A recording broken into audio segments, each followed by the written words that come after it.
Hello friends, welcome back. It's time for another video. And today, it's exciting times. We're going through the 10 commandments of detective fiction as outlined by Ronald Knox. Why am I doing this? I don't know. I think it's fun to look up other people's rules for writing and then see if you're following them or not, whether you agree with them or not, whatever. I just think it's a little bit of fun. I mean, it's a writing channel after all. Let's explore some of that since I'm not actually busy writing my book at the moment, which I should be, but I'm not because I have my day job to do. So I'm just working this in. Yeah. Okay.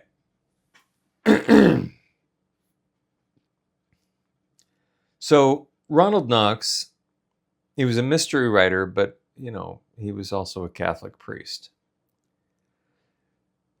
And he was part of the blah blah blah blah blah blah blah. He was part of the Detection Club, which had Agatha Christie and Dorothy Sayers and G.K. Chesterton, and E.C. Bentley in it, and he's written The Viaduct Murders, Double Cross Purposes, Still Dead, and some other things. Have I read any of his books? No, I haven't, but he's widely quoted on the internet for these 10 commandments. He didn't actually come up with these, but in conversation with other people, he refined them and published them. So these are for detective fiction, kind of like the Agatha Christie ones, like her rules of the game. Number 1, the criminal must be someone mentioned in the early part of the story, but must not be anyone whose thoughts the reader has been allowed to follow. So I thought we'd explore each of these things from my own personal perspective and my own books.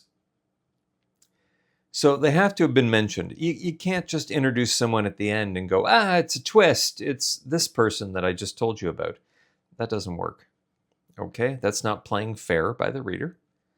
The reader, the entire point of it, of a murder mystery or detective novel, is that the reader is at the same level, maybe slightly ahead, maybe slightly behind, but ultimately at the same level as the detective, and they're trying to solve it. And that's why the reader feels good at the end of the book.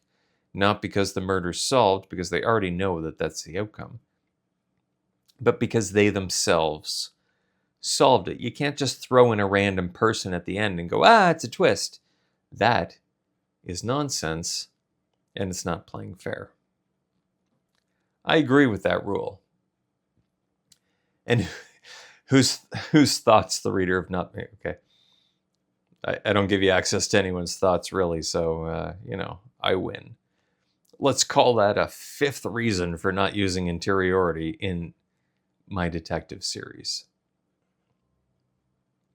Number 2, all supernatural or preternatural. I'm having issues today. I'm very tannic. All supernatural or preternatural.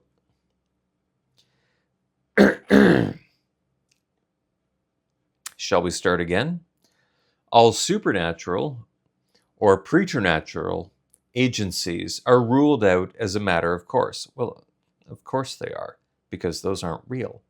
We deal with facts in detective novels. Supernatural things are not facts, they're vibes. You can argue with me if you want, but I'm right and you're wrong. Number 3, not more than one secret room or passage is allowable. I'd love to know what he's referring to here. Because, yeah, of course, That would be silly. I mean, one secret passage, sure. Like multiples. Are there books where they have multiple secret passages? Again, though, every single thing about like Agatha Christie or this guy Ronald Knox or anyone else that writes detective novels is you have to play fair by the reader. They have to have the chance to solve it in some way. Even if it's at exactly the same time as the detective, they have to have a chance to solve it. This nonsense of like secret passages, no. Number 4, no hitherto undiscovered poisons may be used, nor any appliance which will need a long scientific explanation at the end. Okay. We could talk about this for quite a while. I write, at the moment anyway, I'm writing sci-fi murder mystery detective series. Police procedural, workplace drama, etc. So I can't invent some stupid sci-fi thing and introduce it at the end and say, see, that's why they were killed and how they were killed. I can't do that. I understand that if you're reading a sci-fi novel, you don't necessarily want people to be hit over the head with a wrench. That's a direct quote from my alpha reader who said something akin to that, and this isn't an attack on you. I understand your disappointment or concern on that, but I can't invent things that turn out to be the actual reason for it. I can invent things that slow them down, make them think, blah, blah, blah. But the actual reason and method by which the person was murdered, it has to be like normal human stuff that the reader can understand and guess at from the beginning.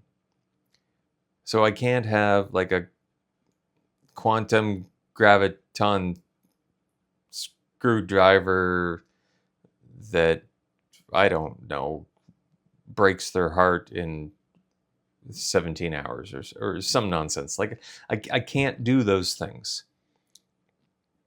And, well, I could, but nobody would read it.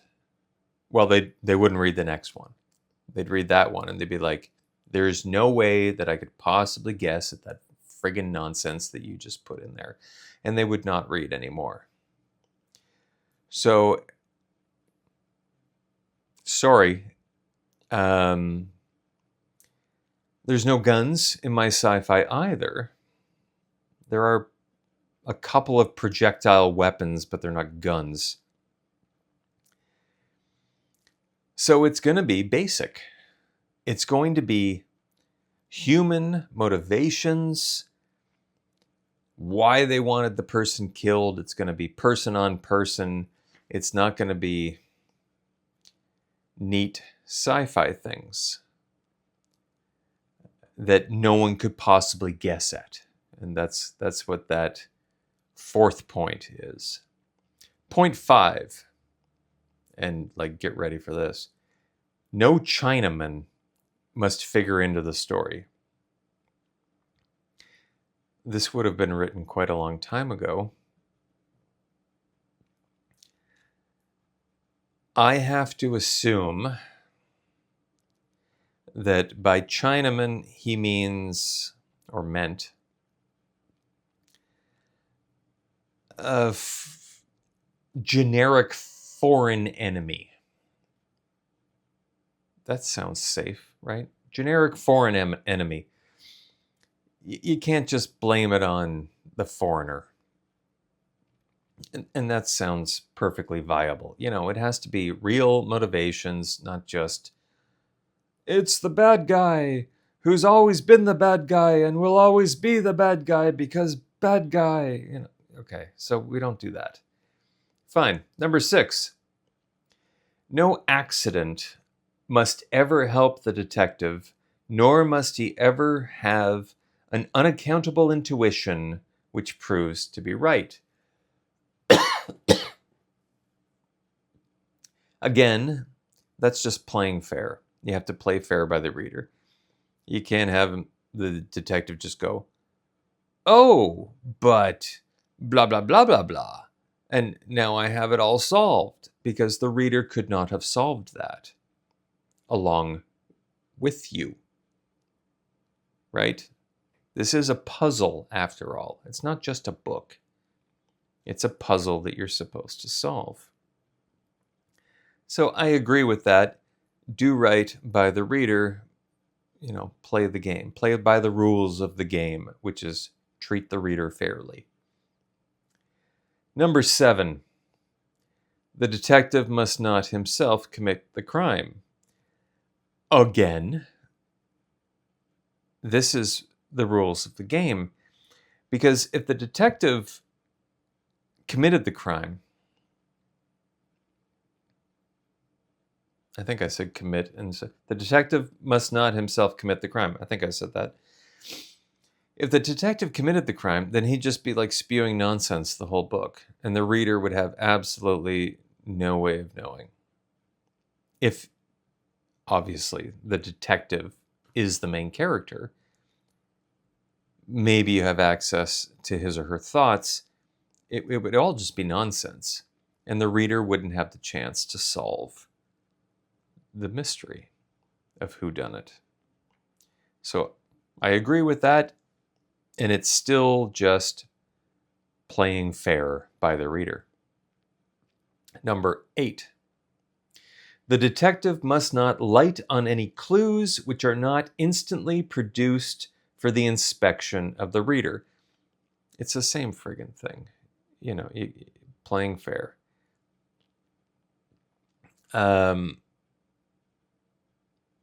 The wording is a little bit off, and I don't really feel like parsing that in my head, but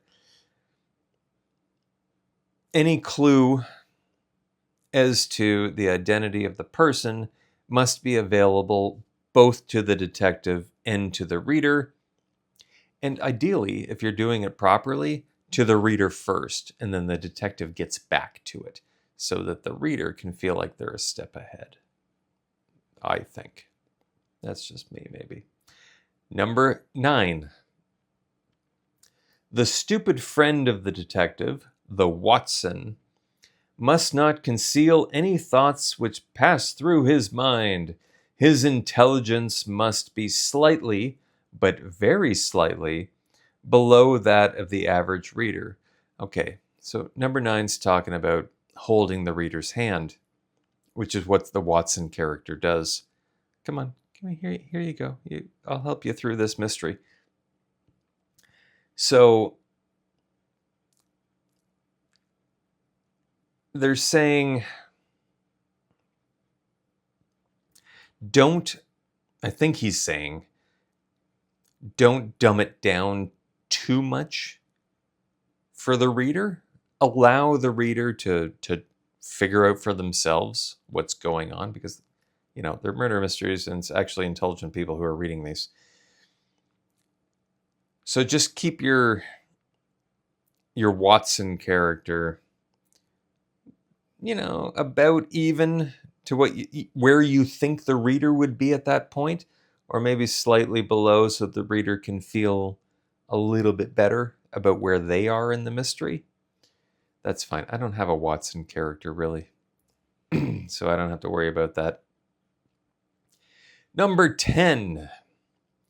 Twin brothers and doubles generally must not appear unless we have been duly prepared for them. Yeah, I agree with that.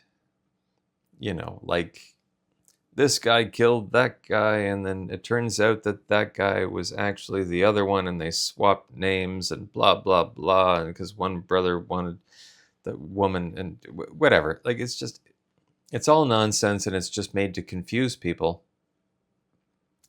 I could do that in spades. I could have clones everywhere because I'm doing sci-fi. I could have a whole planet of clones. You'd never know what the hell was going on or who was killed or who was the killer. How does the reader have any hope in hell of solving that? Well, they wouldn't. So we don't do that. Again, this is a puzzle book. It's like a jigsaw puzzle. Right? You can't expect someone to buy a jigsaw puzzle, open it up, and then have 50 pieces missing. And be like, well, I hope you're satisfied. They can never get to the solution on their own. It's like a magical thing or something. I don't know if that metaphor actually worked. The point is you have to play fair. All the pieces have to be there. The reader has to be able to solve it themselves, maybe with a little, oh, okay, neat, feeling good for the detective, because the reader's allowed to cheer on the detective too. That's fine. And some people don't actually want to solve it themselves. Or some people can't, which is perfectly fine too. You're just reading through because you want to see what the detectives get up to, how they go about it, where they end up. That's perfectly valid. You can enjoy a book any way you want. But at its core, a murder mystery book has to be solvable by the reader at any given moment, right? All the clues have to be there for them. Okay, so the battery died, and I have no idea where we left off, but hopefully this works. So the last thing on this article was that in truth, most of these rules have become outdated in current mystery fiction. I don't know why they would. They're perfectly reasonable. I have no issue with any of those. Play fair by the reader, and you'll be fine. That's what I'm trying to do. Am I the world's best murder mystery writer? No, but I'm working on it. I gave myself 30 books in which to get better. So, maybe by the 30th, it'll be something worthwhile. But anyway, that's it. So those are Ronald Knox's 10 Commandments for Detective Fiction. I hope you enjoyed it. And there's no update on book 8 because I haven't actually been writing it because I've been doing my day job. There's been a lot to do. We'll get back to writing as soon as I possibly can, but I'm filling in YouTube-wise with some other things that I wanted to say. Thank you very much. Love you lots. Have a great day. Bye. Hello, friends. Welcome back. It's time for another video. Lucky you. I don't want to do that. Why was my voice so high? Welcome back. It's time for another video.